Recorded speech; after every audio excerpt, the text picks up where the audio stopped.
Start of the day, start of the day. It is the start of the day. Start of the day, start of the day. It is the start of the day. Start of the day, start of the day. It is the start of the day. Start of the day, start of the day. It is the start of the day.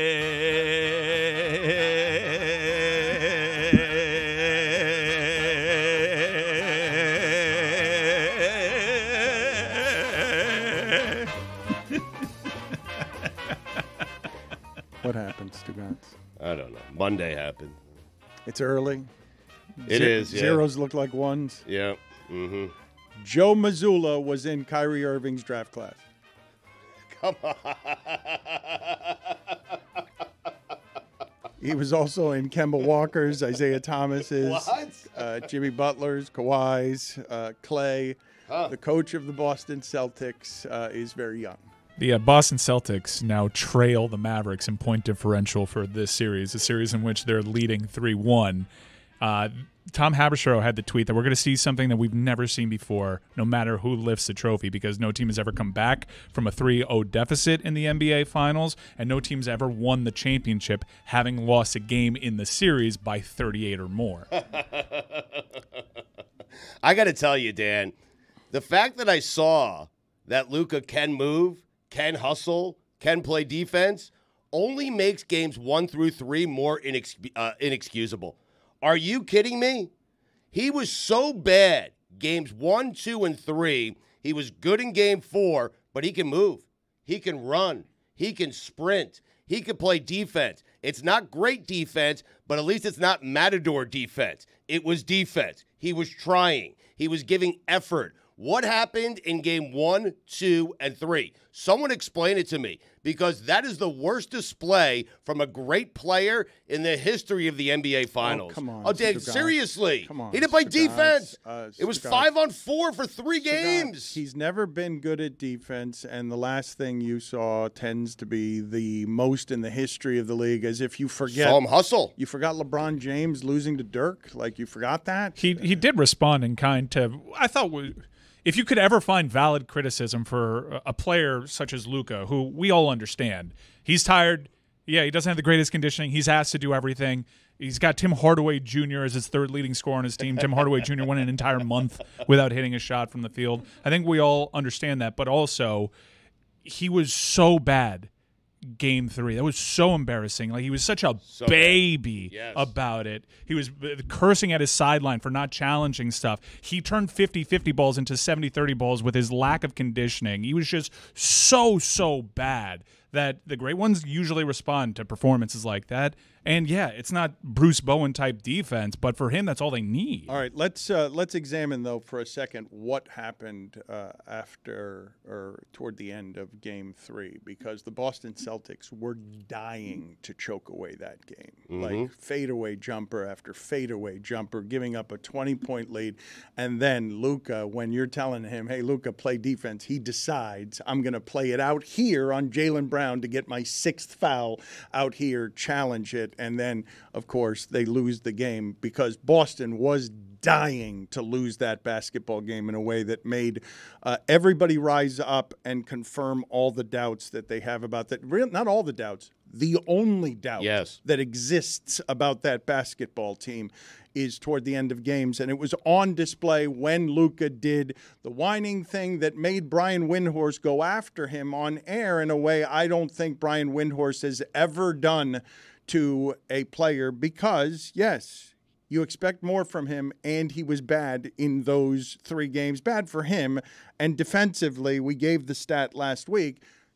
That's true, that no one has been blown by as much as Luka has been, because he's never been any good at defense. He's not any good at defense, and we're always wondering whether or not he's in shape or not. But he's capable of doing what he did in Game 4 at any given point. We'll do it every game then. If you could do it in Game 4, do it in games 1 through 3. But Stugotz, the Celtics present a series of problems like, okay, Tatum, do it every game. They're playing at the top of the sport. They're playing, the very best are playing against each other, and sometimes they're going to neutralize each other. But they're going to make each other look like that. I understand that. With Tatum, though, I'm never, or anyone else in that series, I'm not questioning effort. Mike and I are questioning the effort of Luka, especially on the defensive end. I understand why he's tired because they're targeting him, but when you're that fatigued, you make bad decisions, such as trying to draw a charge out on the perimeter in a way that even Luka won't get that call, and he's had a very friendly whistle. All they need is for what he did in Game 4, which was just be a little bit more aggressive, because you're only making yourself – it's a cycle. You're only making yourself more tired by having to expend that much more energy trying to climb out of these holes. Help yourself on the offensive end by putting in a respectable effort on the defensive end. He deserved the criticism as much as any star who's ever almost solely responsible for his team's success. He put his team in really bad spots, and he just kept compounding it, and then he started getting petulant. It's always impressive when you're not the biggest baby on the court that also features Jason Tatum.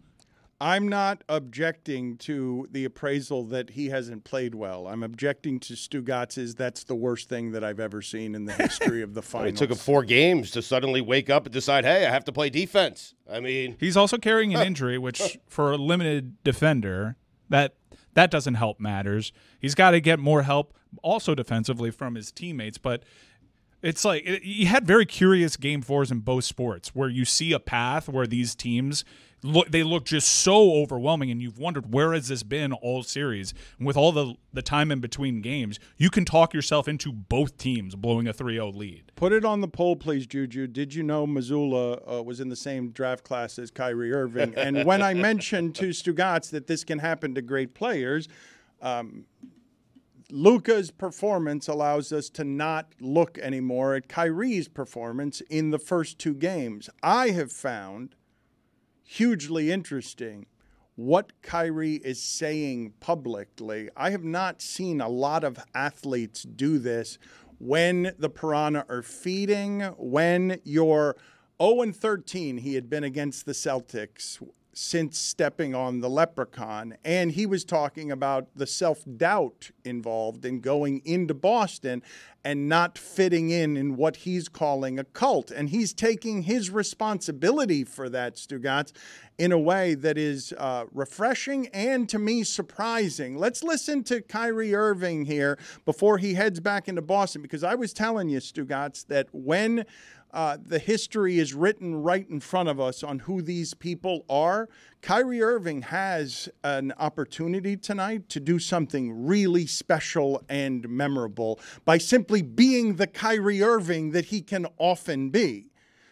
Luka gets the criticism because of everything that happened at Game 3, where he spends a lot of time complaining about the refs, but I also understand anybody who complains about the refs because, Stugotz, these guys are getting fouled all the time. I know. Windhorst explained why he was so adamant afterwards and so emotional afterwards, and he explained it actually this morning.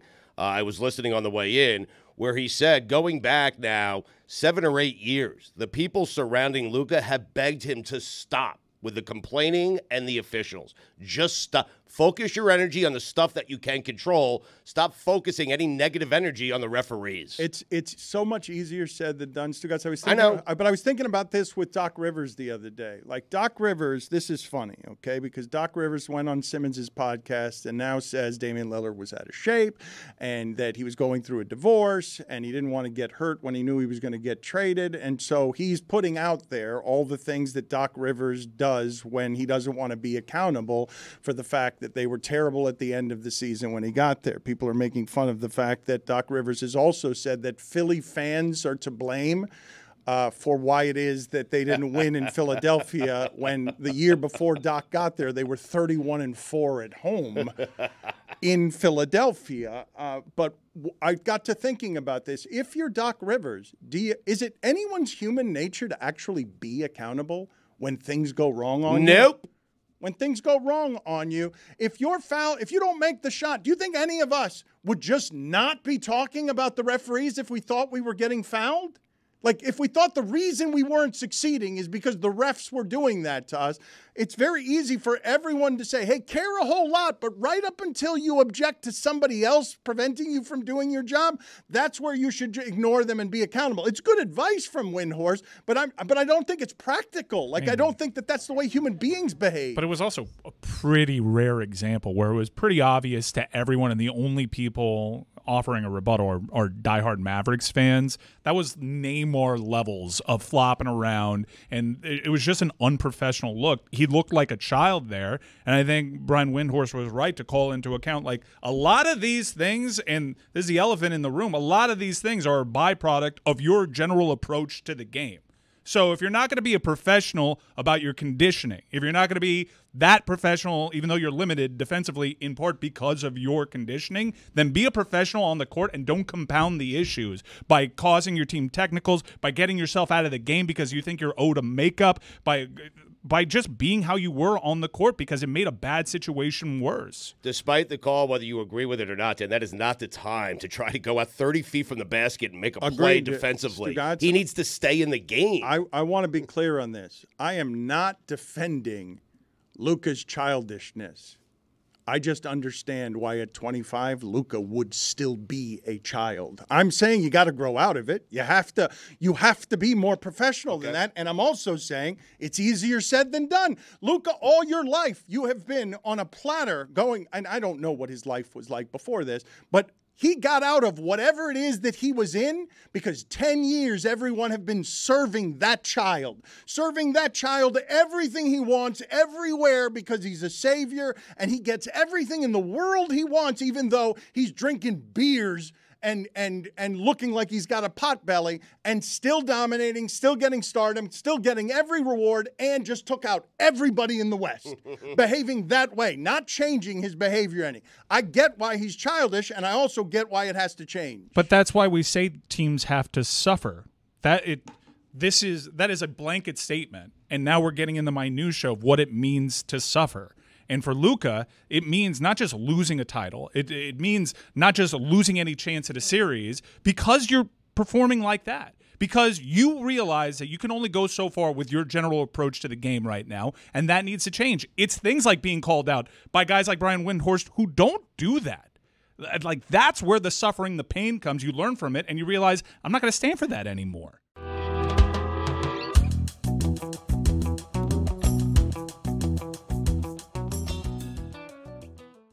We have been talking for a long time here, more than 3 years, about sort of the ramifications, the repercussions of the pandemic and how many things have turned batshit crazy. Do we have any idea why it is that it's batshit and not another animal that gets assigned to the crazy? Because batshit is one that I don't understand. Well, you can make a lot of things from guano. It's linked to crazy. He's right. But one of the craziest things in the last 3 or 4 years, Stugotz, and it's gotten so crazy that I do believe the public is largely numb to it, the descent of Aaron Rodgers from whatever it is you thought of him before to now being someone who is missing mandatory camp with the Jets, and a lot of people think it's because he's got an ayahuasca retreat. So now it's not drug use entirely the reason that he's missing mandatory camp, and ayahuasca is wildly misunderstood. So I know a lot of people listening to this, Mike has referred to it as tripping balls. What ayahuasca is actually is a spiritual journey that you're altered by I think it's a tree bark that makes you very sick and is supposed to be about killing the ego and showing you things about your life that you need to see so they can die. I've told you before that I've thought about doing it and I've always been too scared to get that kind of sick. But many people who do it and believe it call it life-altering. Say it will change that, DMT and other things, will change your entire perspective on how it is that you view the world. So whatever you think of ayahuasca, there still is the story of the Jets quarterback is missing mandatory camp and is going to be fined and is causing distractions with his team, apparently because he's got a spiritual retreat planned. Again, the reporting on That's this... important to him, and Robert Saleh did not think it was important enough for him to miss a mandatory camp. His spiritual journey is important to him, no matter what you make of his spiritual journey and whether you want to laugh at it or not. And his football coach doesn't care about his spiritual journey. Right. But to see that at the top of an organization and have it missing mandatory camp after everything else that has happened with Aaron Rodgers is fairly flabbergasting to see that as a choice being made by him. I think what the coach is saying is, hey, take your spiritual journey on your own time, not on my time. And what he's saying is, hey, coach. You had the entire offseason, Dan. No, I don't know, given the timing of these things, right? I don't know how special a ceremony this is. I don't know why it is that he can't be at mandatory camp because this thing. This is all speculative. It is all speculative. Yeah. It is all speculative. And ayahuasca is supposed to kill the ego, according to you? Yeah, because it doesn't seem like his ego has been killed. Yeah. He also reportedly went on one in March, right? I mean, I don't know the timeline. I would say that if Lamar Jackson had a very obvious dip in play and his health started being affected and he publicly touted drugs as much as Aaron Rodgers does, it would be received a lot different. If purportedly Lamar Jackson wanted to step away from a mandatory camp because of something surrounding drugs, it would be received not the same way. It is a fairly, for as much as he's in the news cycle, and a lot of it's his own doing, like he is living a charmed existence for whatever reason. And to couch it as I'm searching for something, I'm searching for this, I'm trying to get rid of my ego, give me a break. You're tripping balls. Mike is right. Don't give me that. It's like Jim Morrison of the Doors. I don't want to hear about it. He takes acid, he takes LSD, he takes mushrooms, ayahuasca, whatever it is, because it feels good. That's why. All right. That is not the way the people who do this talk about this, but I understand the skepticism about psychedelics, and I understand the skepticism about this. I'm simply telling you, because I don't believe anyone here has any expertise in talking to others who have gone down this path. I will tell you that my brother went down this path aggressively. And so I see when Aaron Rodgers does talk about some of this stuff, how he is talking about mind-altering as also mind-opening. And when it's mind-opening, one of the things that happens is football's pretty silly. Work is pretty silly. Jobs are pretty silly. We're talking about life and death stuff and connection to the spiritual world. And while I understand anyone listening to this dismissing it, I will just tell you that the people who believe in this kind of stuff do so fervently and would not dismiss it. Work is silly is a much different message than anything that has to do without winning. Let's keep it out of this building. Correct. He also has the means to just retire if it's silly. So why not? Correct. Because he hasn't done enough to kill the ego. Also, bat comes from the popular phrase from around the turn of the previous century, to have bats in the belfry. The image compares bats in a church steeple to crazy ideas in a person's head. From there we get terms like batty and gone bats. That's from Quora. Yeah. And I've recently, I tried a gummy for the first time in my life after 30. Like, I've just not really seen the appeal of drugs, but I am warming up to certain things. I do feel relaxed. It does get me in a better place. But most of the people that tell me to do ayahuasca are generally not people I would take their advice on anything from. And Aaron Rodgers does seem to fit that mold. To answer Stugotz's question, because I know there's a lot to laugh at here and there's a lot to be skeptical of. But when Billy says, well, you can just retire, or when Stugotz gets mad at the Jets quarterback, he can have everything he wants because go ahead and do something about it. Somebody, go ahead and do something about it. Go ahead, Jets coach. Go ahead, Jets owner. Go ahead, league. Do something about it. The answer is you can't. You will not. He will do whatever he wants because he can. He can take Rob the Saleh money. did do something about it. He said publicly this is... He fined him. This is not an excused absence, and, that's the byproduct of your decision right there is the consequences you get called out. Well, let me be clear. I don't care. I understand why Sal is upset. I understand why fans are upset. But, Dan, he chose this organization. This is a desperate organization. They'll allow him to do anything as long as he shows up and plays quarterback every Sunday. Well, I'm serious. But that's a big question. Right. And he's got to do it, well, maybe not all that well, given what we saw to their defense and the quarterback position. But he has slid quite a bit. And it does, on the timeline, it matches up with him approaching ages where we've literally only seen one guy do it at the same level. Well, thank you for bringing that guy up, because I do believe that one of the distortions that has happened over the last 15 years, Stugotz, as Tom Brady noticed, well, wait a minute. If LeBron's his own economy, then wait a minute. How valuable am I?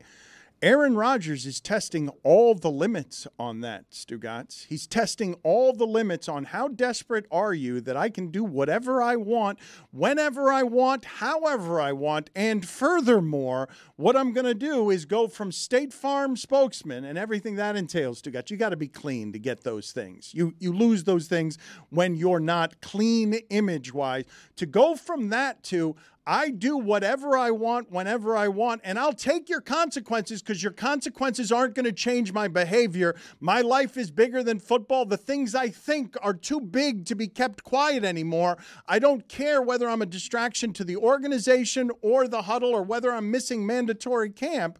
I'm leaving now. What are you going to do about it? Okay, disgrace my name. I'm going to be in a different psychedelic land where I don't have to hear what your criticisms are. I'm not going to be in the country. I'm not going to hear the noise. I'll be back in time for football. He's really testing the limits on power and what he can get away with. But is it going well for him? I mean, he's going to keep getting his money, and he's going to get bad public opinion, and he's going to get a job as the quarterback of the Jets when he decides to return to it. And he's for also now, though. But he's also going to get considered as a vice presidential candidate. There are good things for leaning into some of the aspects that he's leaning in. Like, his profile has certainly increased because to some he's more infamous, and to others he's speaking truth to power, and he's being brave with some of his stances, however ridiculous you may find them. He has totally changed his perception in the last few years, but when he first started doing this, he had excellent play to go with it. Is he going to become a cautionary tale? Is it going to be known as a red flag when your aging quarterback decides to start turning to ayahuasca? Like, he's at the forefront of a lot of new stuff here. We're not used to seeing people do it at this age. But like we all said, there's only been one that's been able to do it. And that is who Aaron Rodgers will be graded against, independent of all that off-field stuff. Like, when we're talking about the greatest quarterbacks we've ever seen, right, in terms of playing the position, I don't think it doesn't get much better than the Bradys, the Rodgers, the Mahomeses of the world. But it feels like once his play is done, he's going to then be compared to the greats of Jesse Ventura. And is that the path that he wants to go down? He may view it as Reagan. He knows it all goes away if he shows up on Sundays and plays well. So he doesn't care. To Dan's point, Yes. He does not care. Yeah. He's out of the country. He doesn't care that Sal Licata is ripping him on WFAN. Go ahead. Have at it. Get your 20 shares. He doesn't care. You're Aaron absolutely Rodgers. right. Which comes back to his original point. Like, we don't want anything in this building that affects winning. Like, he may be. I do genuinely think that whatever Aaron Rodgers is doing outside of camp, he believes it is ultimately helping his goal. I don't need that rationale explained to me. I get it.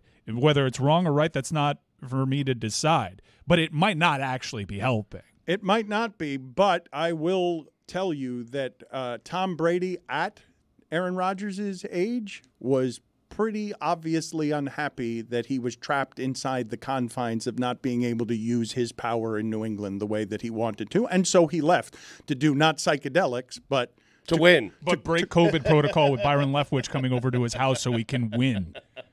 And so he could beat Patrick Mahomes again in the playoffs. So, like, you have very valid concerns, I think, if this is your quarterback.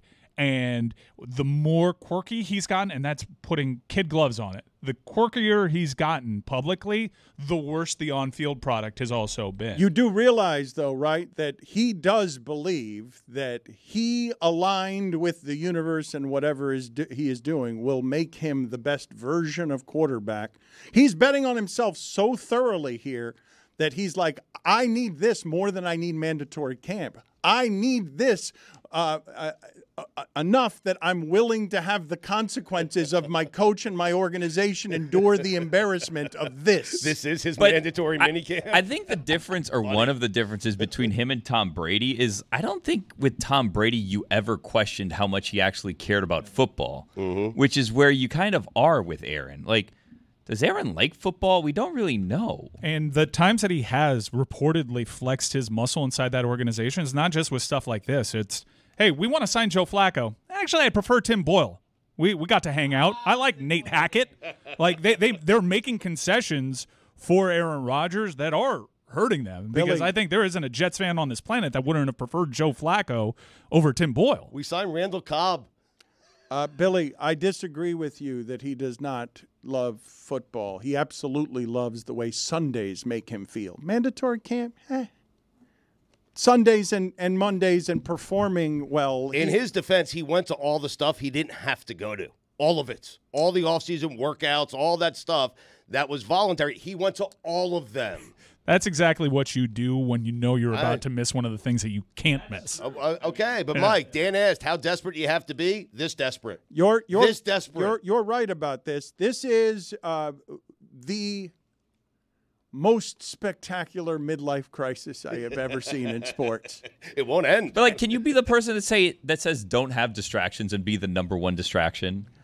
I'm not going to claim that he is not inconsistent. What I am going to claim is when you say how important is football to him, not as important as wherever it is that he's headed on this path, obviously. And it's not because football hasn't been important to him. It's because something else is now more important to him. You can't be MVP great at that sport without loving it. It's not possible. You can't do – look, Drew Brees said every time he was in the facility at 10 p.m. and everyone else is gone, greatness is lonely. Like, you can't be that good at it if you don't love it. But he is searching for something else in a way that's publicly obvious. The rest of us think, or many of us think, he's lost. But he thinks he's going to win. Yeah, but aligned with his journey of self-discovery, he's also saying asinine things, whether it's the government-created AIDS or getting into a very public spat with Jimmy Kimmel over, at the very least, jokes in super poor taste about pedophilia. So you have all these things going along with it, and it all kind of sparked by this journey of self-discovery. We also have no on-field proof that what he's doing is actually important, or if it's working. Or if it's working is the biggest part about all this. Right. It's just, and again, it's timing out that this might have been the natural. He could have been the most straight-laced dude, quiet, not said a word, literally in that facility day and night, and his play still would have dropped just because of his age. I also personally don't really care what Aaron Rodgers thinks about anything, like one way or another. I just don't understand why we equate odd behavior to enlightened.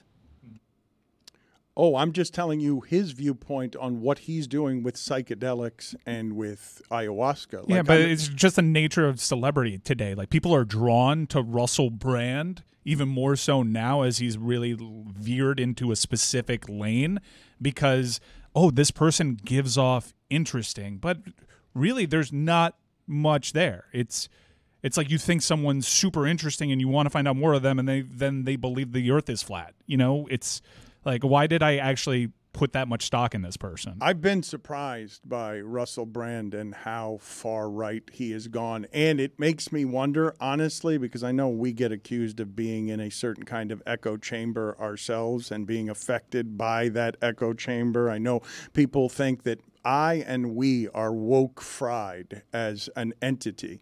It does make me wonder, though, when you start putting a toe in those waters toward the extreme and then start getting the applause validation of the extreme. And the money. No, because, yes. And the money, because you actually have a career. We're seeing it play out right now with what was presented as a stay-at-home mom going on InfoWars, dropping the N-word, and then publicly thanking black people for their role in I'm not in an echo chamber. I may be here on this show. I live in South Florida. I hear your opinions constantly. I'm on X.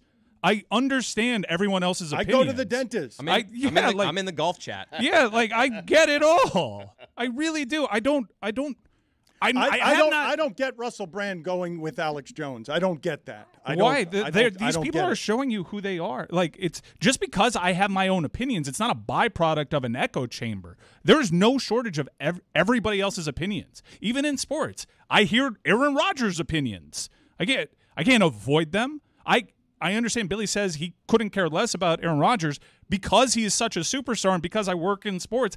I have to care. I have to have some conviction one way or another, or otherwise it's just a pretty boring show if everyone's just like, I don't care.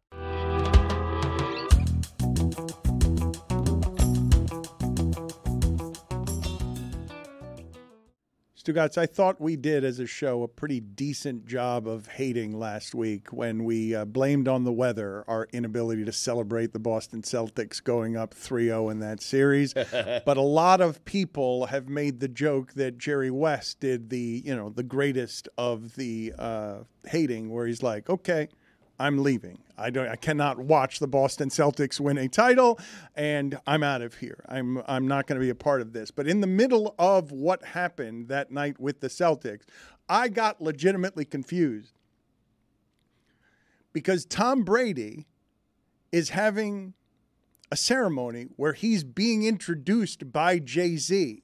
And I'm like, wait a minute. Hall of Fame usually takes 5 years. This usually happens in closer to football season, right before the football season. I legitimately thought that they gave Tom Brady different time on the Hall of Fame just because he's Tom Brady. Yeah, they should. They actually should. He Yeah, does.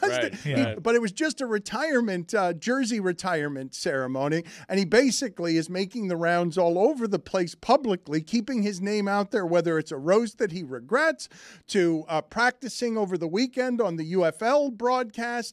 Were any of you surprised that for a mere jersey retirement ceremony, he can land Jay-Z's live performance when everyone's excited about the Tonys last night because Jay-Z is doing a live performance as a reveal by Alicia Keys on the Tonys? Like, was anyone else surprised that Tom Brady, for a simple retirement jersey ceremony, gets Jay-Z to perform live? No, I'm surprised we're still doing the Tonys. I mean, oh my God, they really? were great. Daniel Radcliffe won a Tony for Merrily We Roll Along. Jonathan Groff won one. Oh, it was so I love Daniel Radcliffe. He is a phenomenal performer. I feel like his whole life, everyone will just be like, "That's Harry Potter," but he's so talented, and he, honestly, one of the greatest performers of our generation. Wow. Well, our generation. So was not Brady. Your generation. It was also it was a Patriots Hall of Fame ceremony, so that's why he was wearing like the red Patriots Hall of Fame jacket. And I could be wrong, but I thought I saw online the reason it was then, even though there was that game, because I think there was a question why are they doing it in the middle, is because it was June 12th, which is 6 championships, and he was number 12, I think is why that date was selected. But none of you were fooled by this into being tricked into thinking that Tom Brady had gotten a fast-forwarded Hall of Fame ceremony? No. That's a yellow jacket. Yeah, this was a very red jacket. I learned about it on social media. I was super surprised that they really wanted that date, despite there being a Celtics conflict there. There were a lot of big-time Celtics fans in that stadium celebrating football and not potentially their team. It did give me an idea, though. What? How many years until he's eligible for the Hall of Fame? Like 2 more, 3 more? Depends if he Who comes knows? back. When he comes Right, back, he's depends. going to reset that Fair. timeline. Could be 10 more. I mean, Assuming he doesn't come back, which is a big assumption. We have enough time right now to infiltrate Canton and become the people that do the playoff music like at the Oscars, so we can ruin Tom Brady's Hall of Fame acceptance speech by playing him off the stage early. This is quite the long Wait, what is this? How do we? Are we going to become musicians? What are you doing? I'm shocked this wasn't a Billy idea. I love this personally. idea. Just I need it explained a little slower. We create a position with the Hall of Fame where we're in charge of the production of the Hall of Fame. Maybe Meadowlark can do it. With We're no a production qualifications. company. No. We have time to get We qualified. present our musical as We here. are Meadowlark. I will do this on behalf of Meadowlark. And we infiltrate the Hall of Fame. We put on the show. Right. And when Tom Brady goes up, we ruin his big moment. Because we all are Tom Brady haters because he never came to the Dolphins. Yeah, this is And a Billy also he idea. beat the Steelers. It's an uncommonly bad idea. He does have the Yes. tendency to be a yammerer. So Billy, what? what song would you play? To play him off? Why are we playing him off? I think people like. I wanna hear everything. the entire I speech. think It's a strange payoff. Why are we What's playing the him ultimate off? revenge? I want to keep him Thank on. you. I mean, What revenge is it? It's the ultimate one. He wins all the championships, and at the end, you just play him off the stage because I got it. I've got a trumpet? No, this is a good idea. I got it, Billy Jess. gets me. All right, so you get the instrumental. I love instrumental covers of like pop culture songs. So you get like the orchestra, the instrumental, and then all of a sudden, Miami has the trophies, the greatest football team. But on a violin. On a violin. Then you point, you do the with like the xylophone or whatever.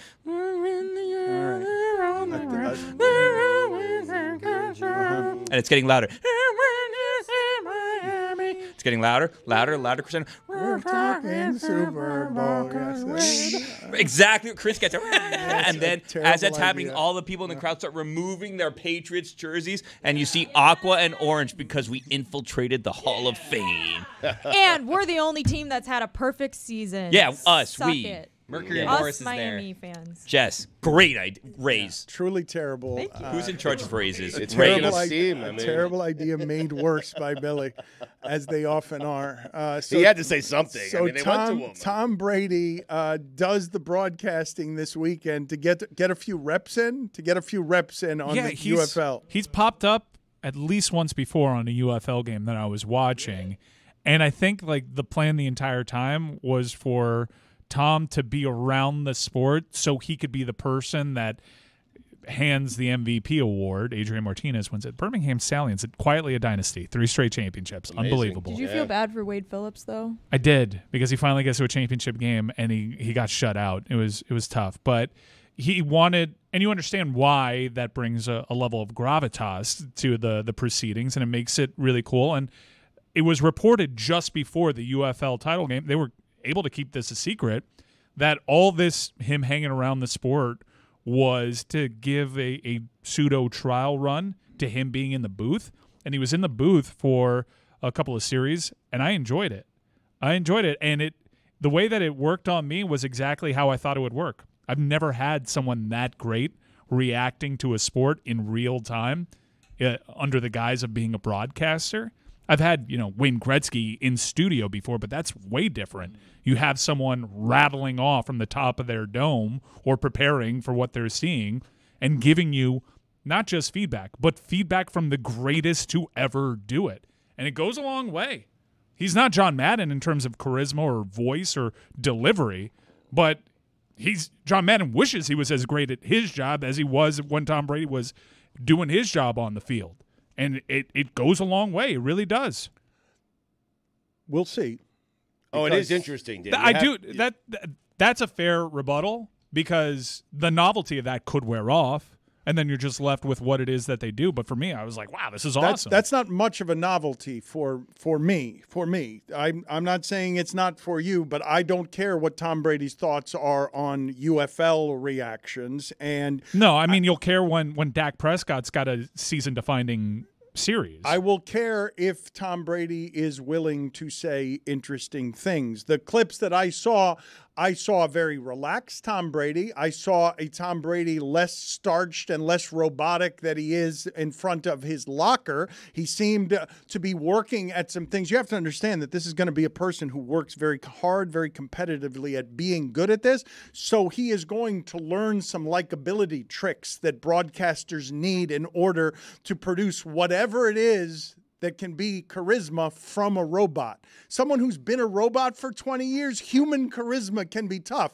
I'm not saying it's artificial intelligence that Tom Brady has to summon, but summoning broadcast charisma is not something he's got any experience with. I think he'll be fine doing it, though. I think Tom has had plenty of experience just walking into a room and lighting up the room and showing some form of charisma, so I think he'll be fine there. Being Tom Brady when you have the entire room at your disposal is different than 3-second windows for Tom Brady to talk. But you don't need to be overly charismatic to be good at that job. Greg Olsen is not overly charismatic, and he does that job about as well as anyone. There is something to what Mike is saying. You have the greatest of all time who has now stopped playing football, we think, and he is entering the broadcast booth to break down other quarterbacks and other games and things that he sees in real time. And to me, that is fascinating and interesting. You don't see this often. But Michael Jordan didn't go to the broadcast But is he booth. going to be critical of other quarterbacks? I have a better idea, by the way. Than the last one? Well, okay, Impossible. So Am I gonna cook? we're the production company putting on the Hall of Fame ceremony, right? Yeah. What if we made an inflatable stage, and then while he's giving his speech, we deflate it? Oh, wow. In homage to Deflategate. Do we still get to play the music? We can still play the music. Violin It has to be only? the same This is size. taking shape. Why just have one great idea when you can have two? Why have What if we do a photo booth instead of a stage? A photo booth where he gives a speech from? No, the inflatable photo booth. The stage. I think he'll be on to us when he walks out onto the inflatable. to No, the he bounce won't. No, house. we're Yeah. gonna make it look legit. Or we're just gonna make bounce house. We're gonna stages? spend Roy's Game 6 Edmonton budget on the stage. Got one of those guys. plastic things Got plug in the hole. You ever tried walking on a bounce house? Not easy. He has not been shy about not a being walk critical house. about the NFL and that position in particular. I miss moon bounces. Those are fun. Did you guys see, by the way, the breaking news to bring this back to Tom Brady for a second, sort of, not really, that Madden announced their broadcast teams, and Greg Olsen is one of them. So they have multiple broadcast teams in the next edition of Madden. And once I saw that Greg Olsen was involved, I thought, in a year, Tom Brady's going to be involved. This is great. Got to pay extra for that. Know your worth, King. If you're going to not have charisma like Greg Olsen, your information has to carry you. What you're saying has to be exceptional. In the absence of that great information, you can do what John Madden did and be beloved broadcaster because of charisma. I mean, I isolated, right? This is not a representative sample, but dude knew his UFL ball. Like, he was very clearly studying it, and if his speech would shine any light on his general approach to things, I think he's shown in the very limited reps that we've seen him that he's going to be prepared. So if you have the greatest ever preparing for the broadcast the way that he used to prepare for a game, I don't see how this is bad unless you think the novelty of said greatness wears off because you're not that interested in it. I think we'd all run to the chance to hear Michael Jordan broadcast an NBA game because the novelty is such. The perfect thing, I think, about Tom Brady breaking in at the UFL is that whether he knows the UFL or he doesn't, I don't. So it sounds like he does because he knows more than me. Good spot for him. By the way, Yeah. why does Greg Olsen keep catching strays? Like, why do we keep saying he has no riz? He's got a little bit of riz. I mean, he's just overcoming. Like, I don't see a gulf in charisma from Tom Brady and Greg Olsen. Like, everyone knows the standard of charisma. No, is a guy that yelled boom into no, the microphone all the time. I do, though, Mike. For his entire public existence, it's why I wouldn't have any interest in a Tom Brady documentary of any kind. He has been starched. He has not been someone who seems like a human who can reach other humans because he's like us. That's the appeal. He's not like us. He's better than us. Yeah. Yes, he's better than me. Yep. I know it. You know it. We all know it. But what I saw in that UFL broadcast clip that I saw was somebody who had an ability to morph from the dry-cleaned personality he's been for 25 years into something that was softer and that he had worked at whatever it is that he needs to work at so that he can have the broadcast polish to seem relaxed and likable. Like, likable is it's a big one. He's walking into the booth with the likability of that name, and now can the personality be something that surprises us because it too has some charm?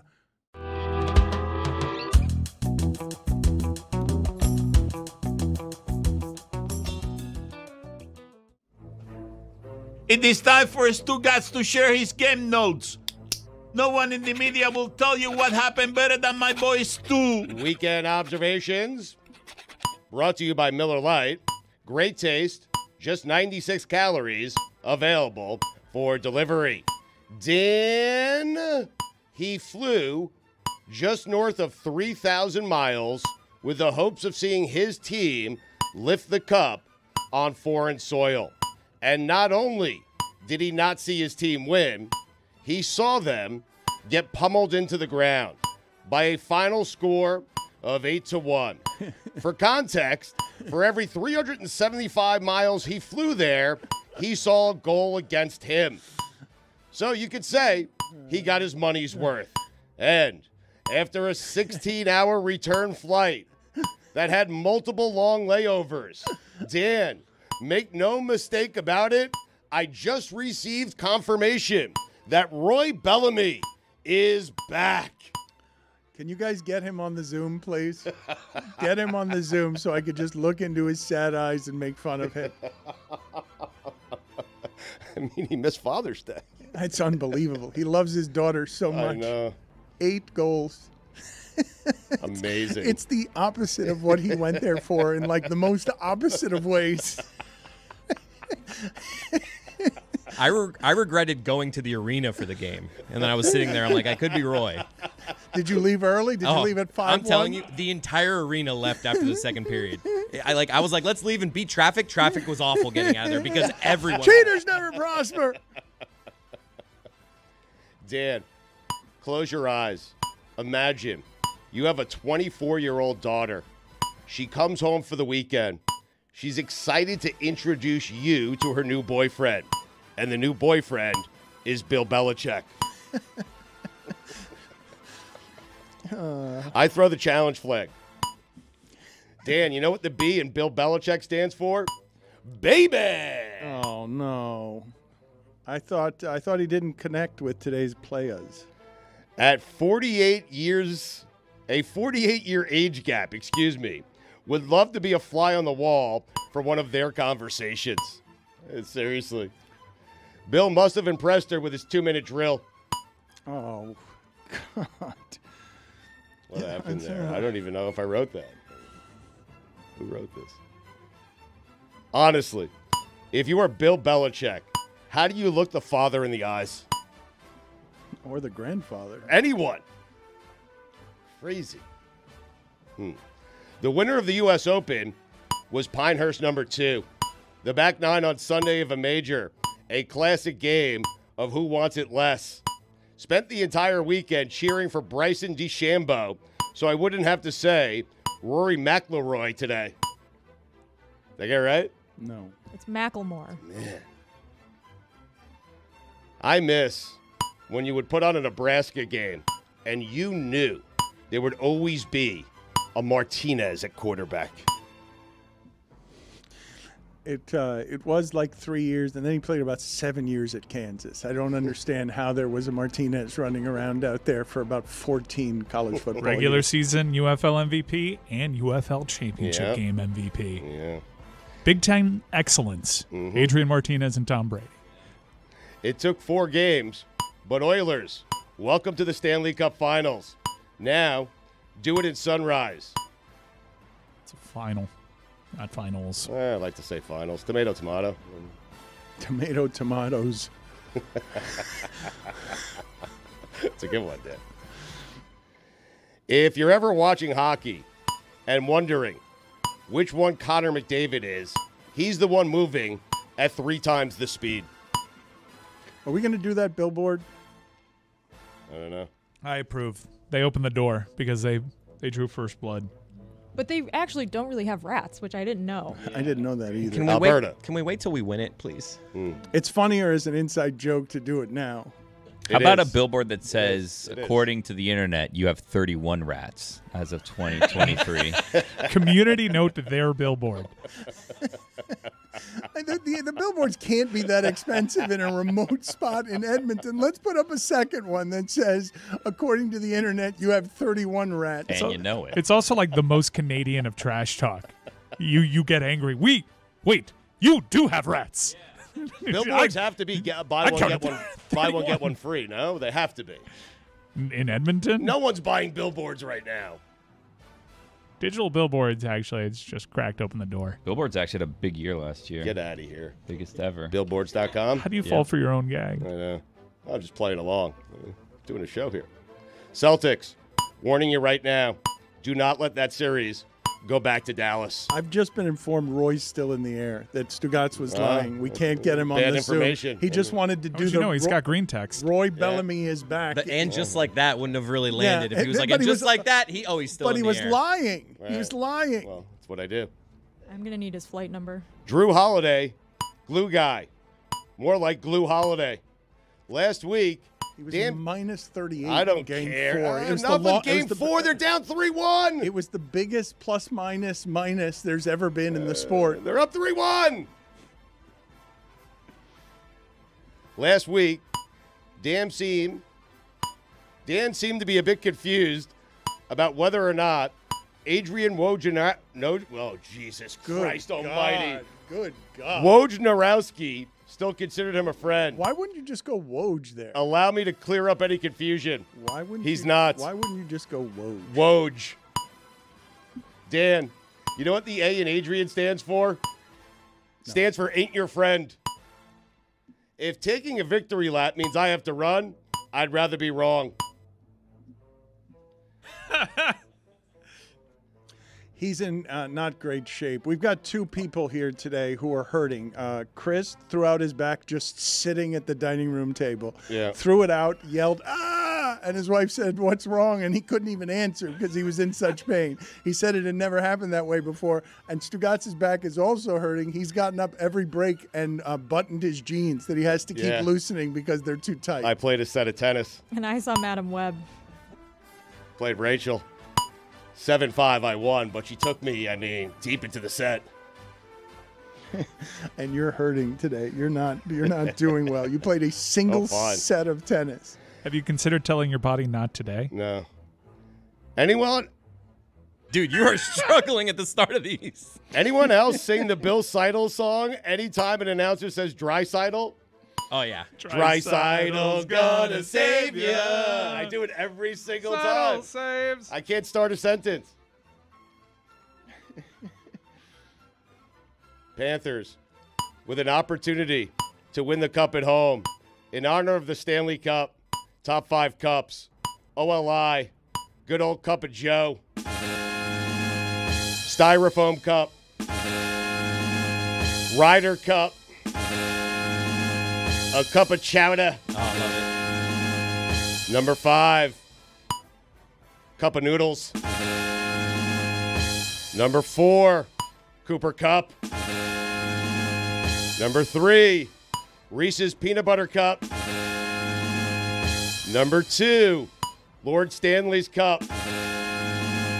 Number 1, Red Solo Cup. There we go. I fill you up. What? Proceed to party. There you go, thank you. Scotty Scheffler, do it at Pinehurst. Scotty Scheffler, Tiger Woods, you are not. Listen, Pinehurst number 2. To give you an idea of how difficult that course is, I played that course when I was good at golf. And on the first hole, the caddy told me not to aim at the pin on my second shot. I was 120 away. I laughed at him. I said, I didn't come to Pinehurst to not hunt for pins. He said, all right, do what you want. I went right at the pin. Best pitching wedge I've ever hit. I thought it was in the hole. It rolled 30 feet off the green. He had the last laugh. Stunning that someone would be more of an expert than you, but you would think you would know better. He laughed at me. Headline, Todd Bowles believes Bucks 2024 draftees comprise one of the smartest rookie classes he's had. June. I mean, who's going to say otherwise? And how does he know? Seriously. Hearing God Save the King before the England game, instead of God Save the Queen, felt wrong. Did you feel it? You getting mad at June football headlines Come on. something that's always giving. It's the smartest draft class. June football headlines, as if you don't love your football information whenever it is you can get it. That's true. Anyway, Zach Wheeler had given up 4 home runs in a start Had never given up. in his career before Sunday versus the Orioles. Thank you, Chris. You, of course, know what they say, right, Dan? First time for everything. Wheeler gave up 8 runs. Some would say the wheels fell off. Speaking of wheels, Ellie De La Cruz scored from second on a pickoff attempt. If baseball was smart, before the home run derby, as a little appetizer, they would have a 100-meter dash. Ellie De La Cruz versus Bobby Witt versus Pete Crow Armstrong, PCA. The dash before the derby. You're welcome. That's a good idea. I mean, Dan, that's a good idea. I like watching De La Cruz run. Yes, he puts a The lot dash of, before the derby I was lots talking of about. pressure Yeah. on people. So yes, if you allow me to watch him run in any circumstance, I would like to do that. He says it's his favorite part of the game, just running. How about PCA? Not what I think of with baseball. PCA? I'd be fine with just Ellie. I don't know who PCA is. Oh, they wrote that one for you? Yeah, Taylor. Love watching an infield turn, a good double play, turn and 2, the old 6-4-3. I mean, come on. It's like hitting notes when they do it right, is it not? You don't miss it? No. How? It's just a double play. Like, what do you – I don't know what you're doing there. Here come the Mets. They stink. They've won 5 straight. We'll take it. Bet the Padres in all of those. Did you? Yeah. I'm sorry Yeah. for laughing and all of it. Bryson DeChambeau trying out new drivers on the Sunday of a major. Classic Bryson. Rory McIlroy was There you go. 496 for 496 putting inside 3 feet this season before his miss on 16. Ouch. He was due. Ouch. It hurt. It did. Bryson also salts his balls. He does.